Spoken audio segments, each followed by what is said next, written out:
கிறிஸ்து இயேசுவுக்குள் மிகவும் அதிகமாய் நேசிக்கப்படுகின்றவர்களே, மீண்டுமாக இந்த ஆசீர்வாதம் நிறைந்த மகிழ்ச்சியான குளிர்ச்சியான ஆகஸ்ட் மாதம் 2ஆம் நாளாகிய இந்த சனிக்கிழமையின் காலை வேளையிலே உங்களை சந்திப்பதில் மிகுந்த மகிழ்ச்சி அடைகிறோம். கர்த்தருடைய பெரிய கிருபையினாலும் இரக்கத்தினாலும் ஜூலை மாதம் முழுவதும் நம்மோடு கூட இருந்து நம்மை ஆண்டவர் காத்தார், வழி நடத்தினார். The word of God ministry சார்பாக உங்களை வாழ்த்துகிறோம். தொடர்ந்து கர்த்தர் உங்களோடு இருந்து இந்த மாதத்தில் உங்களுக்கு அற்புதங்களையும் ஆசீர்வாதங்களையும் பாதுகாப்பையும் தந்து வழி நடத்துவாராக என்று சொல்லி நாங்கள் இந்த ஊழியத்தின் சார்பாக உங்களை வாழ்த்துகிறோம். நமது ஆரம்பம் பிதா, குமாரன், பரிசுத்த ஆவியின் நாமத்தில் உள்ளது. ஆமென். ஜெபிப்போம். துதிகளின் மத்தியிலே மகிமையோடு வீற்றிருக்கிற எங்கள் அன்புள்ள ஆண்டவரே, எங்கள் ராஜாதி ராஜாவே, கர்த்தாதி கர்த்தாவே, இந்த ஆசீர்வதிக்கப்பட்ட மன மகிழ்ச்சியான ஆண்டவரே, காலை வேளையிலே உங்கள் சமூகத்தில் ஆண்டவரே, நீர் எங்களை ஜீவனோடு நீக்க வைப்பதற்காக நன்றி செலுத்துகிறோம். கடந்த போன ஜூலை மாதம் முழுவதும் எங்களோடு இருந்து புதிய மாதமாக ஆகஸ்ட் மாதத்தை எங்களுக்கு தந்திருக்கிறேன். இந்த மாதம் விடுதலையின் மாதம் என்று அழைக்கப்படுகிறது ராஜா, நன்றி செலுத்துகிறோம். கர்த்தாவே, இந்த நாளின் இறை செய்தியும் பாடல் வேலையும் ஜெப வேலையும் எங்களுக்கு ஆசீர்வதித்து தார். உடைய அன்புக்குரிய நண்பர் சாரியும் சாக்கோ சாரியும் நீர் எடுத்து பயன்படுத்தும். கடந்த வருடங்களாக நீர் பயன்படுத்தி வருகிறீர். தொடர்ந்து அவர்களை பயன்படுத்தி உடைய தேவ நாமத்துக்காக நீர் எடுத்து ஆண்டவரை மகிமையாக பயன்படுத்தும்படியாக ஜெபிக்கிறோம். இந்த வசனத்தை கேட்டு ஆசீர்வதிக்கப்படுகிற அனைத்து மக்களுக்கும் உடைய இறை ஆசிரியர்களை தேவன் தந்து வழி நடத்தும். இறை மைந்தன் இயேசுவின் மூலம் ஜெபிக்கிறோம் நல்ல பிதாவே, ஆமென். காலை வேளையிலே நாம் தேவ நாமத்தை மகிமைப்படுத்தும்படியாக 375வது பாடலாகிய ஆதியாம் மகாராஜனே எந்த வேளையும் அடியனோடு இரும் ஈசனே என்ற பாடலை சாரோடு இணைந்து பாடுவோம். 375வது பாடல்.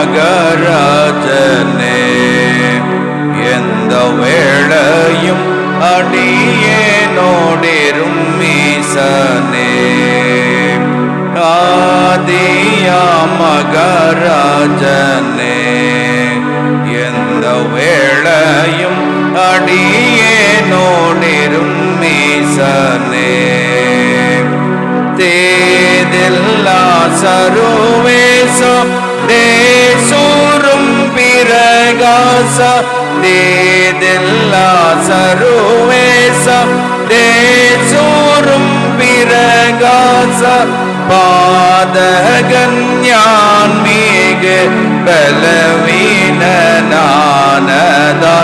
ஆதியா மகராஜனே எந்த வேளையும் அடியேனோடிரும் ஈசனே.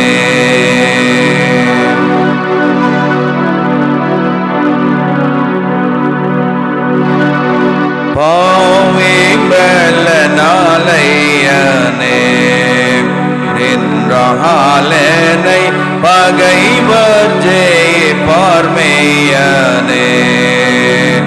தேவா துணை நீரையனே சிறியனிடம் சேர்ந்தே வசியும் துயனே, மேவும் தஞ்சமெனக்கு வேண்டும் காவலன் நீரே, மேவும் தஞ்சமெனக்கு வேண்டும் காவலன் நீரே, சாவு வரையும் என்னை தாங்கே அரவணையும் ஆதியா மகராஜனே எந்த வேளையும் அடியேனோடிரும் ஈசனே.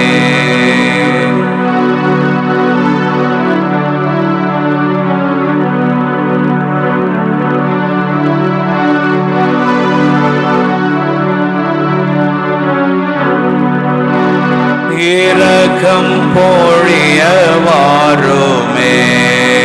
கிருபையாக இறைவா என்னிடம் சேருமே, ஒரு கம் நீ நிறைந்த நீருமே அனவரதம் உந்தன் அருளை தாருமே. செரு காயம் மிதிகளோர் சேதம் செய்ய நினைக்கும் செரு காயம் மிதிகளோர் சேதம் செய்ய நினைக்கும் திரு கையகற்றி என்னில் தினமும் அருள் புரியும் ஆதியா மகராஜனே. எந்த வேளையும் அடியேனோடிரும் மீசனே ஆதியா மகராஜனே. எந்த வேளையும் அடியேனோடிரும் மீசனே ஆதியா மகராஜனே.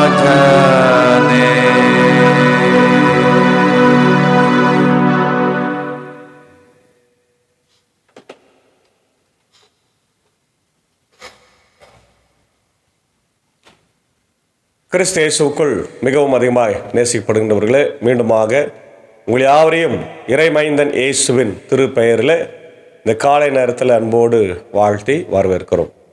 இந்த அருமையான ஆகஸ்ட் மாதத்தில் கர்த்தர் நமக்கு பெரிய காரியங்களை செய்திருக்கிறார். எத்தனையோ மக்களுக்கு கிடைக்காத பெரிய ஆசீர்வாதத்தை நம் அனைவருக்கும் கொடுத்திருக்கிறார். இந்த வேர்ட் ஆஃப் காட் மினிஸ்ட்ரிஸ் ஊழியத்தின் சார்பாக உங்கள் யாவருக்கும் எங்களுடைய அன்பின் வாழ்த்துக்களை ஸ்தோத்திரங்களை தெரிவித்துக் கொள்கிறோம். கர்த்தர் தாமே இந்த மாதம் முழுவதுமாய் நம் அனைவரையும் ஆசீர்வதிப்பாராக. ஆமென். இந்த நாளிலே நாம் தியானிக்கும்படியாய் தெரிந்து கொண்ட கடவுளுடைய வார்த்தை, அது மத்தேயு எழுதின சுவிசேஷம் 25ஆம் அதிகாரம் 1 முதல் 13 வசனங்கள் இருக்கின்ற இறை வார்த்தைகள். புத்தி உள்ள கன்னியர்கள் என்ற ஒரு பகுதி, 10 தோழியர் ஓமை என்று நம்ம பார்க்கிறோம். அன்பான தேவ பிள்ளைகளே, ஏசாண்டவருடைய ஊழியத்தில் அவர் எப்பொழுதும் கடவுளுடைய ராஜ்யத்தை பற்றி தான் அதிகமாய் பேசுவார். பரலோக ராஜ்யம், த கிங்டம் ஆஃப் காட் என்று நாம் அழைக்கிறோம். அவருடைய ஓமைகளாக இருந்தாலும் பிரசங்கமாக இருந்தாலும் அவருடைய அற்புதங்கள் அடையாளங்களாக இருந்தாலும் கூட அவர் எல்லா அற்புதங்களிலும் அடையாளங்களிலும் மையப்படுத்துவது கடவுளுடைய ராஜ்யம். ஏன்னா அதை சொல்றதுக்கு தான் அவர் வந்திருக்கிறார். இங்க கூட அதுதான் விண்ணரசை பற்றிய ஒரு அழகான ஓமையை சொல்றாரு. அதுல புத்தி உள்ளவர்களும் புத்தி இல்லாதவர்களும் எப்படி நடந்து கொண்டார்கள், புத்தி உள்ளவர்கள் பிரவேசிப்பார்கள், புத்தி இல்லாதவர்கள், ஞானம் இல்லாதவர்கள் பிரவேசிக்க மாட்டார்கள் என்கின்ற சிந்தனையை இந்த பகுதியில் ஆண்டவர் சொல்றதை நம்ம பார்க்கின்றோம். அந்நாட்களில் விண்ணரசு எவ்வாறு இருக்கும் என்பதை பின்வரும் நிகழ்ச்சி வாயிலாக விளக்கலாம். மணமகனை எதிர்கொள்ள மணமகளின் தோழியர் 10 பேர் தங்கள் விளக்குகளை எடுத்துக்கொண்டு புறப்பட்டு சென்றார்கள். அவர்களுள் 5 பேர் அறிவிலிகள். ரொம்ப அழகா சொல்றார். 5 பேர் அறிவிலிகள் அப்படின்னா அறிவு இல்லாதவர். இந்த உலகத்தில் நம்ம வாழ்றதுக்கு அறிவு வேணும்னா ரொம்ப ரொம்ப அவசியம். அறிவு வேணும். அறிவு இல்லாமல் நம்ம வாழ முடியாது. அறிவை எப்படி பெற முடியும்? 2 விதத்தில் பெற முடியும். ஒன்று, ஆண்டவருடைய அறிவு, ஆண்டவருடைய ஆசீர்வாதம், ஆண்டவருடைய தயவு. இன்னொன்று, படித்து பட்டம் பெறுகிற அந்த காரியங்கள் வழியாக நம்ம அறிவை பெற முடியும் என்பதை நாம் இங்கே புரிந்து கொண்டிருக்கின்றோம். அப்போ அறிவெளிகளாக இருக்கிறாங்க 5 பேர். இன்னொரு 5 பேர் முன்மதி உடையவர்கள். முன்மதி என்று சொன்னால் அறிவு, ஞானம் எல்லாத்தையும் நம்ம சொல்லலாம். இப்போ இவங்க 2 பேர் 2 குரூப் இருக்கிறாங்க. Group of people. அறிவிலிகள் 5வரும் தங்கள் விளக்குகளை எடுத்து சென்றார்கள். ஆனால் தங்களோடு எண்ணெய் எடுத்து செல்லவில்லை. அதாவது ஒரு வேலைக்கு நாம் போகிறோம், ஒரு உதாரணமாக ஒரு போருக்கு போகிறோன்னா கை வீசின்னு ஒரு போர் வீரன் போக முடியுமா? போருக்கு போகும்போது எப்படி போகணும்? ஆயத்தமாக போகணும். போருக்கு செய்வதற்கான உடையை அணிந்து கொள்ள வேண்டும், தலைப்பாயை அணிந்து கொள்ள வேண்டும், மார்பு கவசத்தை அணிந்து கொள்ள வேண்டும், இடுப்பு கச்சை அணிந்து கொள்ள வேண்டும், காலணிகளை அணிந்து கொள்ள வேண்டும், கை உறைகளை அணிந்து கொள்ள வேண்டும், பட்டா கத்தியை எடுத்துக்கொள்ள வேண்டும். கேடயத்தை எடுத்துக்கொள்ள வேண்டியதெல்லாம் இவ்வளோ விஷயம் இருக்குது. இது இல்லாமல் போருக்கு போய் நான் நிராயுத பாணியாய் நின்றேன் என்று சொன்னால் என்னை எளிதாக எதிரி நாட்டு அரசனும் அந்த போர் வீரர்கள் என்ன பண்ணுவாங்க, வீழ்த்திட்டு போயிடுவாங்க இல்லையா. அப்போது இவங்க போகிறது கல்யாணத்துக்கு போகிறாங்க. பல காலத்துலலாம் கல்யாணத்துக்கு விளக்குகள் லைட்டு இல்லாததுனால அவங்க வாடகைக்கு பெட்ரோல் மாசு தூக்குறவங்கள கொண்டு வருவாங்க. கிராமங்களில் நான் சிறுவனாக இருக்கும்போது பார்த்துருக்குறேன். இப்போ அதெல்லாம் இல்லை. இப்போ எல்லாமே பயங்கரமான லைட் செட்டிங்ஸ் எல்லாம் நம்ம பேட்டரியில் இருக்குது. கரண்ட்லேருந்து பேட்டரிக்கெல்லாம் வந்துடுச்சு, பிரச்சனையே இல்லாமல். அப்போ அவங்க விளக்குகளை தூக்கிறதுக்கு 2-3 பேர் வைப்பாங்க.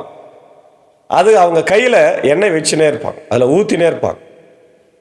இன்றைக்கு நம்முடைய கிராமங்களில் நடைபெறுகிற திருவிழாக்களை பார்க்கும்போது பந்தம் வைத்துட்டு அதில் எண்ணெய் ஊற்றினே இருப்பாங்க. அதையும் நான் பார்த்துருக்கேன்.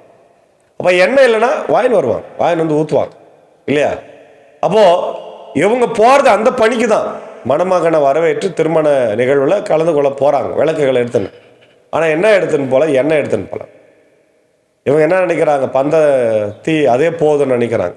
தவறான சிந்தனை, தவறான சிந்தனை, அறிவிலிகள். அதான் நம்ம இங்கே பார்க்கிறோம். முன்மதியுடையோர் தங்கள் விளக்குகளுடன் கலங்களில் எண்ணெயும் எடுத்து சென்றார். அறிவு உள்ளவர்கள் என்ன பண்ணுறாங்க, ஞானமாக எண்ணெய் காலி ஆகிடும்பான்ட்டு எண்ணெயே எடுத்துன்னு போகிறாங்க. இவங்க தான் அறிவு உள்ளவர்கள், முன்மதி உடையவர்கள் என்று நம்ம பார்க்கின்றோம். எண்ணெயும் எடுத்து சென்றார்கள். மணமகன் வர காலம் தாழ்த்தவே, மணமகன் வரத்துக்கு லேட் ஆகுது. அனைவரும் தூக்கத்தால் மயங்கினார்கள். ஏன்னா எப்படியோ மணமகனை அழைக்கிறது அந்த காலத்தில் மணமகள் அழைப்பாங்க. இரவு நேரத்தில் தான் வருவாங்க, 12, 1, 2 அந்த மாதிரி வருவாங்க. எல்லாரும் விழித்திருந்து அழைப்பார்கள். அதுபோல் மணமகனை அங்கே அழைக்கிறாங்க. அவர் 10-11 மணி ஆயிருக்கும் போல் வரல. அவர் சரி, எல்லாம் தூங்கிட்டாங்க, தூக்க காலத்தில் இருக்கிறாங்க. இப்போ மணமகளின் தோழியர் எல்லாரும் ஒரு குரல் ஒலித்தது. நல் இரவில் இதோ மணமகன் வருகிறார், அவரை எதிர்கொள்ள வாருங்கள் என்ற உரத்த குரல் ஒலித்தது. மணமகளின் தோழியர் எல்லாரும் எழுந்து தங்கள் விளக்குகளை ஒழுங்குபடுத்தினர். அப்போது அறிவிலிகள் முன்மதியுடையோரை பார்த்து, எங்கள் விளக்குகள் அணைந்து கொண்டிருக்கின்றன, உங்கள் எண்ணெயில் எங்களுக்கும் கொடுங்கள் என்றார்கள். முன்மதி உடையவர்கள் மறுமொழியாக, உங்களுக்கும் எங்களுக்கும் எண்ணெய் போதுமான அளவு இராமல் போகலாம், எனவே வணிகரிடம் போய் நீங்களே வாங்கிக் கொள்வதுதான் நல்லது என்றார்கள். அவர்களும் வாங்க புறப்பட்டு சென்றார்கள். அப்போது மணமகன் வந்துவிட்டார். ஆயத்தமாய் இருந்தவர்கள் அவரோடு திருமண மண்டபத்துக்குள் புகுந்தார்கள். கதவும் அடைக்கப்பட்டது. பிறகு மற்ற தோழிகளும் வந்து, ஐயா ஐயா, எங்களுக்கும் கதவை திறக்க வேண்டும் என்றார்கள். அவர் மறுமொழியாக, உறுதியாய் உங்களுக்கு சொல்லுகிறேன், எனக்கு உங்களை தெரியாது என்றார். எனவே விழிப்பாயிருங்கள், ஏனெனில் அவர் வரும் நாளோ வேலையோ உங்களுக்கு தெரியாது. இதில் ஆண்டவருடைய வருகை, தீர்ப்பு எல்லாம் இருக்குது. இருந்தாலும் நான் இதில் நம்ம ஃபோக்கஸ் பண்ணுறது அறிவு, ஞானம், முன்மதி உடையவர். ஏன்னா இந்த வாரம் நமக்கு சாலமோன் ஞானி எழுதிய பிரசங்கி பகுதியிலிருந்து தான் செய்தி நாளைக்கு. அதனால் அவருடைய ஞானத்தை பற்றி உலகமே அறிந்திருந்தது. இப்போ நம்முடைய வாழ்க்கையில் ஞானம் எவ்வளோ அவசியம் பார். இவங்க தூங்கிட்டதுனால, எண்ணெய் கொண்டு போகாததுனால 2 தவறு செய்கிறாங்க. எண்ணெய் கொண்டு போகல, தூங்கினாங்க, 2 பக்கமும் தூங்கினாங்க. ஆனால் அவர்கள் எண்ணெய் இருந்ததுனால தப்பித்து கொண்டார்கள். இவர்களோ எண்ணெய் இல்லை. நீங்கள் போய் கேட்குறாங்க, அவங்க தரல. தந்திருந்தா கூட ஓரளவுக்கு கூட அவங்க இருந்திருப்பாங்க, உள்ளே போயிருக்கலாம். ஆனால் அவங்க தராத்தினால நீங்கள் போய் கடைக்காரர்கிட்ட வாங்கின்னு வாங்கன்னு சொன்ன உடனே அவங்க போகிறதுக்குள்ளே மணமகன் வந்து விட்டார். கதவு அடைக்கப்பட்டது. இவங்க போய் கூப்பிடா சொல்கிறாரு, நீங்கள் யாருன்னு தெரியாது என்று சொல்கிறார். கதவு அடைக்கப்பட்டது. இதுதான் நம்முடைய அறிவியலித்தனமாக இல்லையா, முன்மதி இல்லாமல் நடக்கிறதுனால நிறைய நேரத்தில் நம்முடைய கதவுகள் அடைக்கப்படுகிறது. நிறைய நேரத்தில் நம்ம தோற்று போகிறோம். நிறைய நேரத்தில் நம்ம ஆண்டவருடைய ஆசீர்வாதத்தை இழந்து போகிறோம். எதனால்?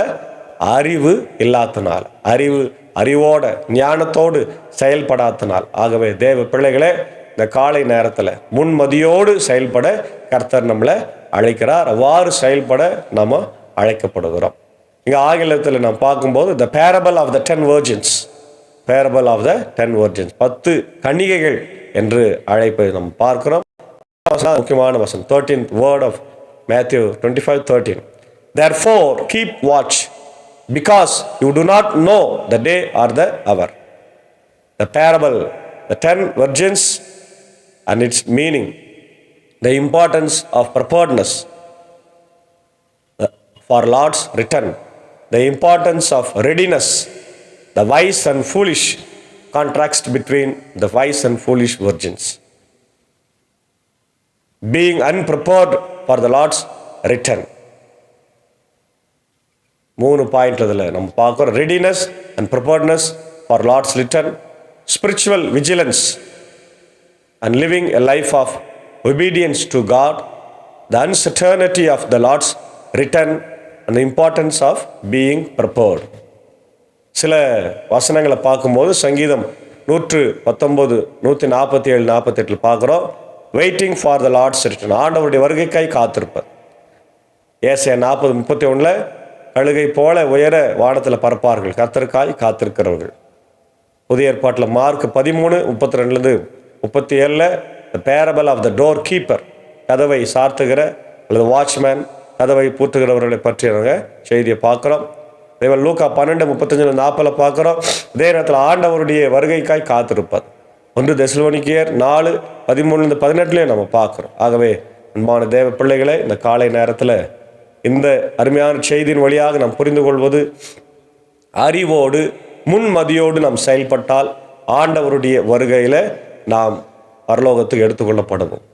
அறிவில்லாதவர்களாக, முன்மதி இல்லாதவர்களாக தூங்கி கொண்டு இருந்தால் நாம் ஆண்டவருடைய அழைப்பில் பங்கு கொள்ள முடியாது என்கின்ற மிக மிக முக்கியமான செய்தியை, அவசரமான செய்தியை கேட்டிருக்கிறோம். எனவே அந்த அருமையான வார்த்தைகளை நம்முடைய வாழ்க்கையில் அபியாசப்படுத்தி வாழ தூய ஆவியானவர் இந்த நாளிலே நம்ம உதவி செய்வாராக.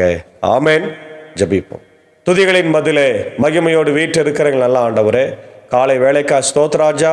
ஆண்டவரை கொடுத்த வார்த்தைகளுக்கா ஸ்தோத்திரம். இந்த உலகத்தில் முன்மதியோடு அறிவாளிகளோடு நாங்கள் ஆண்டவர் நடந்து கொள்ள கிருபை தாருடைய வருகைக்காக எப்பொழுதும் ஆயத்தப்பட கிருபை தார். பாவ வாழ்க்கையை விட்டு விலகி உமக்கு நேராக வாழ ஆண்டவரை கிருபை தார். அதனால எங்களுக்காக வந்து மரித்த ரத்தம் சிந்தினரே உம்மை ஸ்தோத்திரம். இந்த காலை நேரத்தில் இந்த இறை வார்த்தையை கேட்டுக்கொண்டிருக்கிற அகில உலகத்தில் இருக்கிற எல்லா மக்களையும் ஆசீர்வதி. America, UK, Australia, New Zealand, Philippines, gulf கண்ட்ரீஸில், இந்தியாவில் இருக்கிற மக்கள், தமிழ்நாட்டில் இருக்கிற மக்களுக்கா அடுவர் அடியார்கள் சார்ந்திருக்கிற இந்திய சுவிசேஷியல் உத்திரம் திருச்சபை 3 சபை சங்கங்கள், போதகர்கள், ஊழியங்கள், ஸ்தாபனங்கள், பள்ளிக்கூடங்களுக்காக ஜபிக்கிறோம். விதஸ்தா மருத்துவமனை திறக்கும்படியாக ஜபிக்கிறோம். என்கிற இறையல் கல்லூரி ஆசீர்வதிங்க ராஜா. தேவையை சந்திங்க ஆண்டவர். ஒவ்வொரு போதகரையும் ஊழியங்களையும் திருச்சபைகளையும் ஆசீர்வதிங்க ராஜா. விசேஷமாக என்னுடைய இந்திய தேசத்திற்காக ஜபிக்கிறோம். இந்த மாதம் ஒரு விசேஷமான மாதம் ஆண்டவரே. ஆகஸ்ட் 15 என்னுடைய இந்திய தேசம் விடுதலை பெற்ற நாளை மீண்டும் மீண்டும் நாங்கள் கொண்டாடவும், ஆண்டவர் உமக்கு நன்றி சொல்லவும், கர்த்தரை விடுதலை கொடுத்திருக்கிறார் என்பதை உணர்ந்து நன்றி சொல்லவும், ஆண்டவதற்காக உழைத்திருக்கிற அநேக மக்களுடைய ஆண்டவரே அந்த பாடுகளை, துன்பங்களை நாங்கள் நினைத்து பார்ப்போம். குறிப்பாக அநேக மிஷனரிகள் இந்த ஆண்டவர் நிகழ்வுக்காக உழைத்திருக்கிறார்கள் என்பதை உணர்ந்து கொள்ள கிருபைத்தார். ஆண்டவரே, உலக நாடுகள் போர் பதற்றங்களுக்காக ஜபிக்கிறோம்.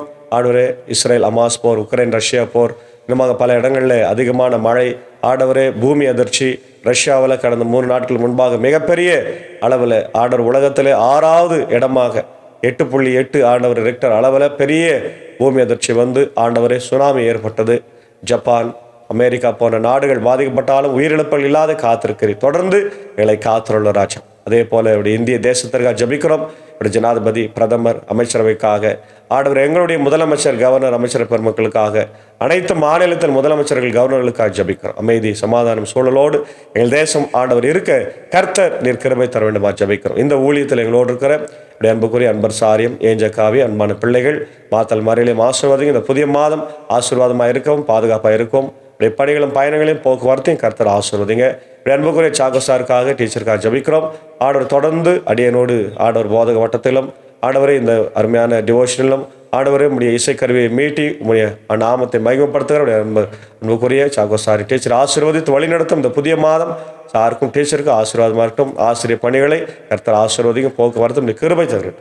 விசேஷமாக அடியன் பணியாற்றுகிற பாப்பனப்பள்ளி போதகவட்டத்திற்காக ஜபிக்கிறோம். பாப்பனப்பள்ளி, மின்னூர், வடகரை, மேல்சரம் திருச்சபையில் குடும்பங்களுக்காக ஜபிக்கிறோம்.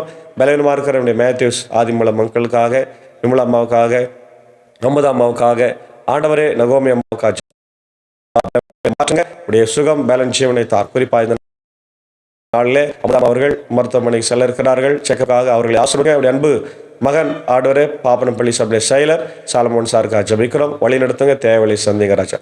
அதே போல பலவீனமாக இருக்கிற அன்புக்குரிய என்னுடைய ஆண்டவர் முன்னாள் திருச்சபையின் ஆண்டவரே இதோ அழிஞ்சுப்போம் எபினேசர் உத்தரன் திருச்சபை தலைவராக இருந்த திரு வில்சன் அண்ணனுக்காக ஜெபிக்கிறோம். திடீரென்று ஏற்பட்ட விபத்தில் அவருடைய கழுத்து பகுதி மிகவும் அதிகமாய் பாதிக்கப்பட்டு ஆண்டவரே சென்னை பனிமலர் மருத்துவமனையில் சிகிச்சை பெற்றுக் கொண்டிருக்கிறார். நீர் ஆசீர்வாதம் பலப்படுத்துங்க, உன்னை குணமாக்கும் கர்த்தர் நானே, உன்னுடைய பலவீனத்தில் என் பலன் பரிபூரணமாய் விளங்கும் என்று சொன்ன ஆண்டவரே இதோ அடியனோடு இணைந்து அநேக ஊழியத்தை செய்தார்கள். குறிப்பாய் அது அழிஞ்சுக்குப்பம் திருச்சபையை கட்டுவதற்கு பெரிய ஆண்டவரே ஒரு உத்வேகமாய் அண்ணன் அவர்கள் இருந்தார்கள். அதற்காக நன்றி சொல்லுகிறோம். அவருடைய ஆண்டவரே இந்த நேரத்தில் அவருக்கு கொடுக்கப்படுகிற சிகிச்சைகள் ஆண்டவர் தேவைகளை சந்தியும், பண உதவி பொருளாதார உதவிகளை சந்தித்தருளும். ஆண்டவருடைய அன்பு மனைவி ஜெசி அக்காவுக்காக, அன்பான பிள்ளைகள் விஜய் பிரபாகரனுக்காக, ஆண்டவரை 3 பெண் பிள்ளைகளுக்காக நான் ஜபிக்கிறோம். குடும்பங்களுக்காக ஜபிக்கிறோம். எல்லாரும் கண்ணோக்கி பாருங்க, சீக்கிரமாய் சுகம் பெற்று எழுந்து வர கர்த்தர் நீர் கிருபை தர வேண்டுமாய் நான் ஜபிக்கிற ராஜா. அதே போல ஆண்டவரே இந்த நாளில் பிறந்த நாளை காணுகின்ற நியூசிலாந்து பகுதியில் இருக்கின்ற இப்படி அன்புக்குரிய ஆண்டவரே பிள்ளை ஹேனா வீக்லைஃப்காக ஜபிக்கிறோம். இந்த பிள்ளை ஆசீர்வாதிங்க, இந்த பிறந்த நாள் ஆசீர்வாதமாக இருக்கட்டும். அருமையான தகப்பனார் வீக்லிஃப்காக, அன்பு தாயார் ஏஞ்சலின் பத்மினி அவர்களுக்காக, இன்னொரு மகள் ஆண்டவர் எலிசபெத் வீக்லிஃப்காக ஜபிக்கிறோம். குடும்பங்களை ஆசீர்வாதிங்க, தேவைகளை சந்தி. தொடர்ந்து நாளில் பிறந்த நாளை திருமலைக்கான மற்ற யாவருக்காக ஜபிக்கிறோம்.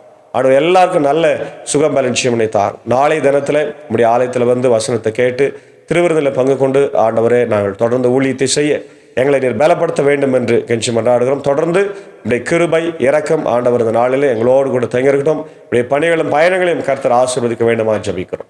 துதி கன மகிமை உமக்கே செலுத்துகிறோம். இறைமைந்தன் இயேசுவின் மூலம் ஜபிக்கிறோம் நல்ல பிதாவே, ஆமேன். எல்லா வல்ல தந்தை, மகன், தூய ஆவியின் ஆசைகள் இந்த நாளிலே நம்முடையவரோடு கூட தங்கி தரித்திருப்பதாக. ஆமேன். God plus.